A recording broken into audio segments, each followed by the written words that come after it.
जैसे तुम अपने शरीर से प्रेम करते हो, वैसे ही सभी को अपने शरीर के समान समझो। जब परम अनुभव प्राप्त होता है, तब यह स्पष्ट हो जाता है कि सभी की सेवा वास्तव में अपनी ही सेवा है। चाहे तुम उसे पक्षी कहो, कीट, पशु या मनुष्य, उसे जो भी नाम दो, हर एक में तुम अपने ही आत्मा की सेवा कर रहे हो।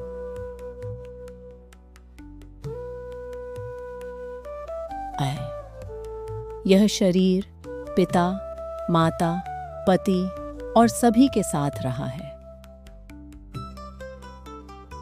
इस शरीर ने पति की सेवा की, इसलिए तुम इसे पत्नी कह सकते हो। इसने सबके लिए खाना बनाया, इसलिए तुम इसे रसोइया कह सकते हो। इसने हर तरह का झाड़ू पोंछा और छोटा बड़ा काम किया, इसलिए इसे सेविका भी कह सकते हो। लेकिन यदि तुम इसे एक अलग दृष्टिकोण से देखो, तो समझोगे कि यह शरीर ईश्वर की सेवा में लगा रहा है। जब मैंने अपने पिता, माता, पति और दूसरों की सेवा की, तब मैं उन्हें परमात्मा के विभिन्न रूप मानकर सेवा करती थी। जब मैं बैठकर भोजन बनाती थी, तो ऐसा लगता था जैसे कोई अनुष्ठान कर रही हूं, क्योंकि वह भोजन अंततः भगवान के लिए ही था। जो कुछ भी मैंने किया, वह ईश्वर सेवा की भावना से किया। इसीलिए मैं संसार में रहते हुए भी पूरी तरह सांसारिक नहीं थी। मेरा केवल एक ही आदर्श था, सभी की सेवा भगवान के रूप में करना और सब कुछ भगवान के लिए करना। ओमे, मेरी चेतना ने कभी खुद को इस अस्थायी शरीर से नहीं जोड़ा।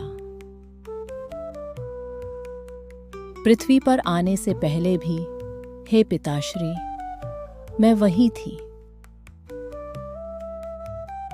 युवावस्था में पहुंची, फिर भी वही थी।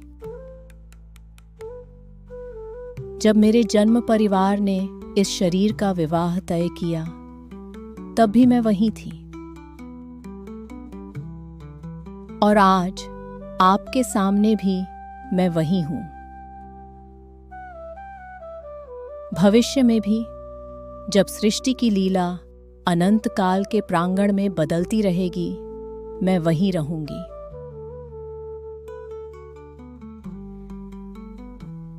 और हमेशा यह स्मरण रखो, सब कुछ ईश्वर के हाथ में है और तुम उसके उपकरण हो। वह तुम्हें जैसे चाहे उपयोग करता है। यदि तुम सब कुछ उसी का है, इस भाव को समझ सको, तो तुरंत ही हर बोझ से मुक्त अनुभव करोगे। उसका क्या परिणाम होगा? कोई पराया नहीं लगेगा, सब अपने लगेंगे, स्वयं के ही अंश।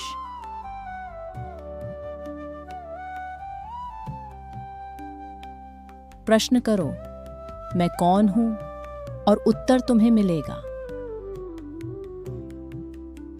एक वृक्ष को देखो, एक बीज से विशाल वृक्ष उत्पन्न होता है।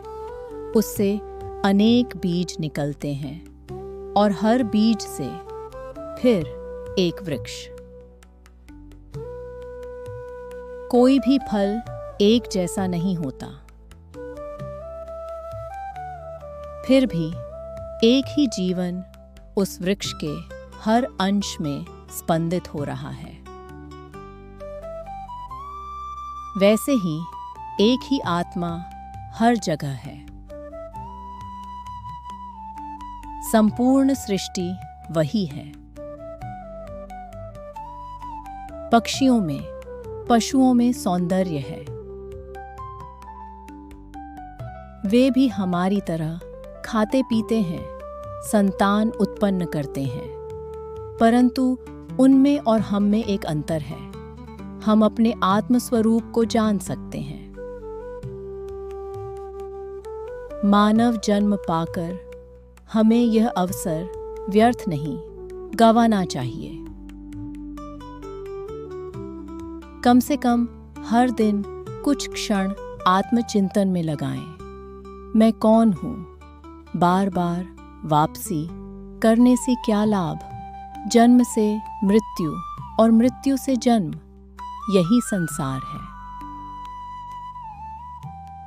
पर वास्तव में हमारा न तो जन्म है न मृत्यु। यह जानना ही आवश्यक है। ओम शांति।